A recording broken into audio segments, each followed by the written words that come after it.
definition of a banner. It says a banner can be a flag or other piece of cloth bearing a symbol, a logo, a slogan, or other message. Like for example, in the American flag we have those stripes, stars, right? And stripes. Do you know what those stars represent? Oh, of course, it represents the number of states in this United States. So they added more, I think the last one they added there was what, Hawaii or Alaska.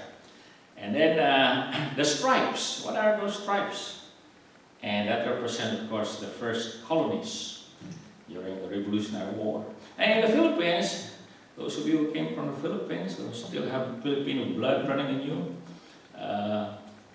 they have the 3 stars in the corner, or the triangle.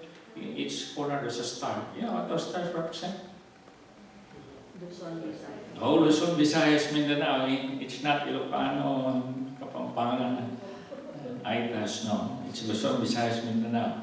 And what about the 8 rays of the sun? Because there's a sun in the middle and there are 8 rays of the sun. They're not the 8.2 who went to the Philippines. No, they represent the first 8 provinces who unite themselves to fight against the Spaniards to gain Filipino freedom. The first 8 provinces. Now, those are the symbols. Now, in our text that we read this morning, it says here that in verse 15, Moses built an altar and named it, "The Lord is my flag." No, it doesn't say, "The Lord is my banner." Okay? He can't order somebody to show a flag. He built an altar. That's better than a flag. And so he built an altar and he named this altar, "The Lord is my banner." In Hebrew it's called Jehovah Nissi. Next Sunday we'll talk more about why it is named that way. So if it will be a modern day, Moses would have ordered that somebody make me a flag. And we will put it here in our church or raise it there. "The Lord is my banner." That is very important to understand. And our title of message this morning is "The Prayer That is Guaranteed to Victory." Guaranteed to have a flag. Okay? Now, I need to speak first of the historical setting of this very important event in the history of the nation Israel.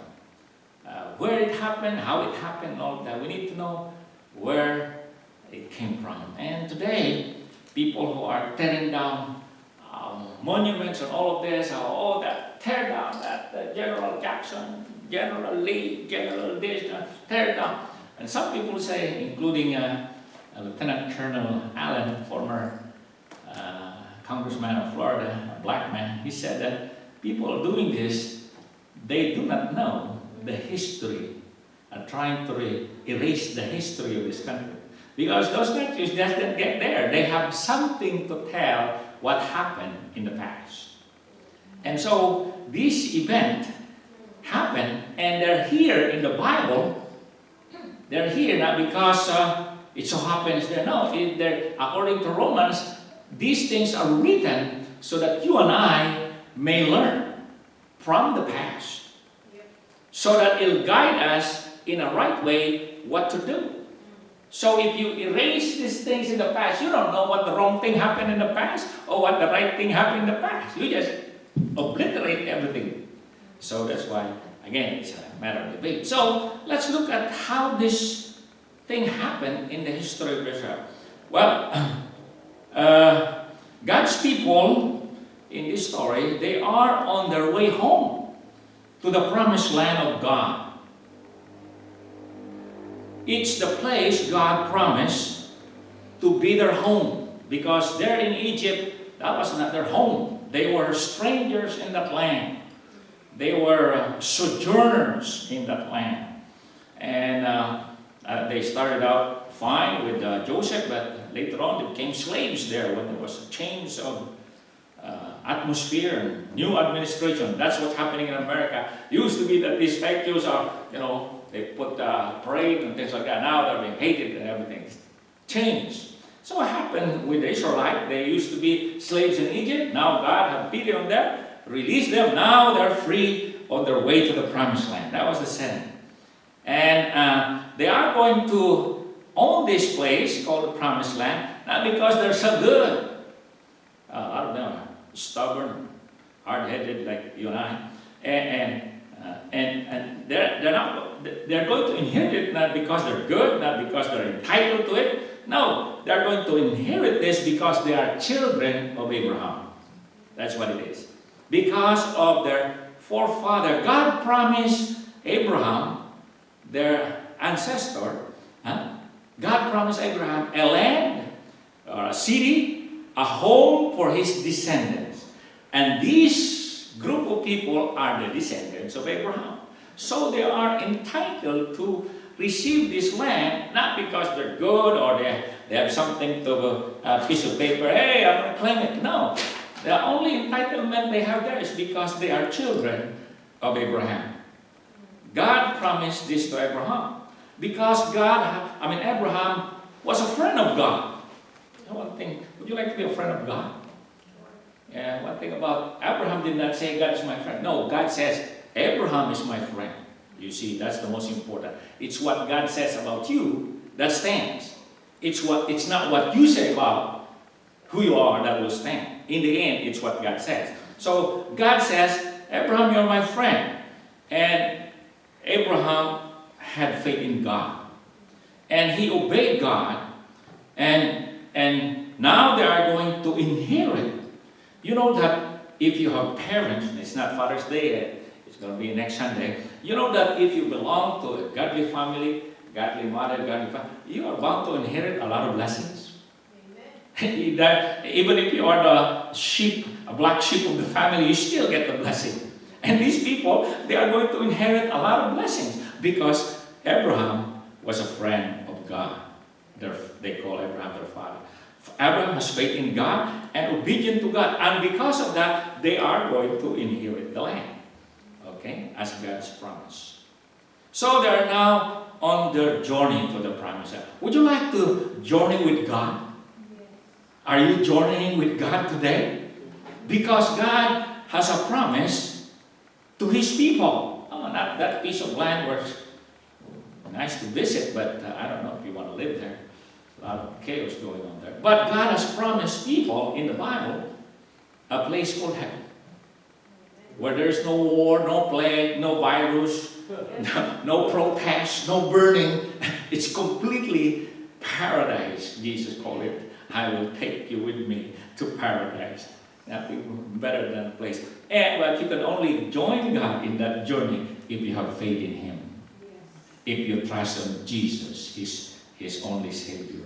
So they were on this journey, but I tell you what, going with God and journeying with God doesn't mean you're going to have roses along the way and picnic waiting for you. No, it's going to be a tumultuous journey. Some people quit already. They're not even halfway to the promised land yet. And that's why, it's good to have this streamline. You don't know who's attending, who's listening or not. At least God and the person knows. But it's all about God anyway. So here we have the people journeying to the promised land. And of course, you notice if you've been journeying with God now, maybe a year now, 10 years, 20, some of you 25 years, maybe more, you realize and you found out that it's not easy to journey with God. There are a lot of challenges along the way. And in this story, there are challenges to the people. The whole nation of them. Some estimate they could be as many as 5 million. Maybe 2 million, 1 million, we don't know, but there's so many of them. And there's going to be a lot of challenge to everybody. Young, old, kids, male, female, everybody will face the challenge. There's no exception. if you journey with God.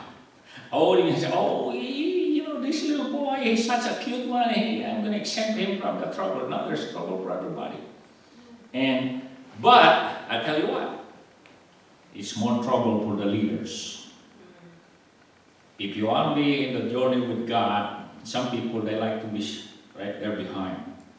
They'll just follow. You go ahead, I'll just follow. I'll take my time, take it easy. But you can't always do that. But if you are a leader on the journey to the promised land, that means if you're a dad, you're a leader. If you're a deacon, you're a leader. If you're a pastor, you're a leader. If you are a Sunday school teacher, there are so many leaders as you journey to the promised land. Everybody's a leader somewhere, somehow. And here, leaders had real trouble in this journey. Moses, man, he got a hard time. Some of the pictures of Moses that he got all white hair. Maybe he got them for leading these people. I don't know. That's this picture though. And at one point, he lost his temper. I don't know how many times he lost his temper. So be nice to your leaders, And sometimes we see and we hear leaders lost their temper. Have you seen one? If you don't see it, that means you don't go to church. Or if you go to church, you just sit down and go home. Oh, but if you stick around, be a part of what God is doing, I'll tell you, it's not always a pretty sight. And Moses, he lost his temper. It's not a pretty sight to watch Moses. Because he's a leader. Oh, what? He's like a father to this nation. In fact, he told God, this is not my people, man. This is your people. You take care of them. Moses, poor Moses. And because he lost his temper, lost his cool, some people say, why don't you speak out in language? Okay, I'll use not temper, cool. All right, that makes it more water. He lost his cool one day, and instead of talking to the rock, he struck the rock. God said, you talk to the rock, water will come out. He got so mad, he hit that rock. I don't know how many times, but he did hit it hard. And because of that, God got angry with him. You know that God can get angry with you too? Yeah, but that doesn't mean God will kick you out. I got kicked out. And it's hard to be kicked out. I realize now what it is. But here, Moses, so to speak, got kicked out. Why? He was not allowed to enter the promised land.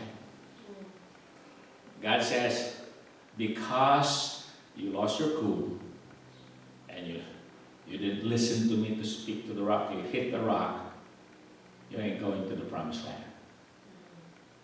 Wow. So, when you're a leader, doesn't always mean that you're going to get everything you want. Moses, I'm sure he likes to enter the promised land, but he didn't make it because of that. And to Aaron, you know what happened to Aaron, right? He ended up compromising his faith and follow the crowd instead of following Moses and God. The crowd says, make us a God, the one that we can see, the one we can touch. Because this God that led us out of here, we don't know him, we don't see his face. But give us a God like what we have in Egypt. So Aaron said, all right, I give you what you want. That's the easiest thing to calm down the crowd, the riots, They want this, okay, give it to them. They want to smash the window, let them smash it. They want the prison, okay, well get out, you take over.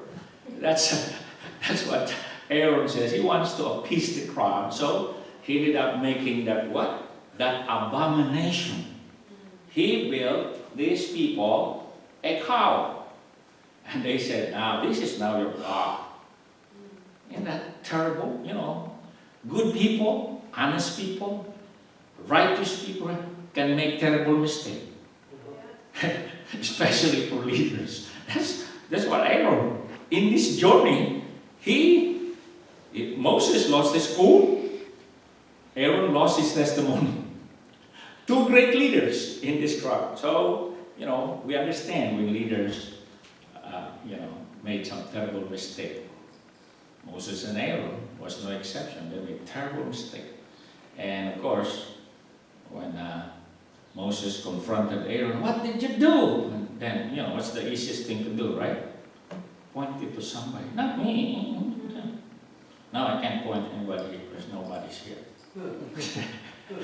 My wife is here, my son is here, and Sister Charlene and Brother Saul, but the one that I would like to point to is not here. So what's the easiest thing to do is pass the blame. And so Aaron, pass it to, hey, don't blame me, blame these people. They're stubborn, they're hard-headed. They don't believe in God. And is that true with so many of God's people today? Isn't that what's going on in the USA today? Don't blame me. I'm just a mayor, man. Don't blame me. I'm just a chief. Blame Trump or blame this, blame that. Not us. See, that's the easiest way to get out of a bad situation. So, and then Caleb and Joshua, you know what happened, right? Ooh, they got difficulties. Man, you could get stoned. And they were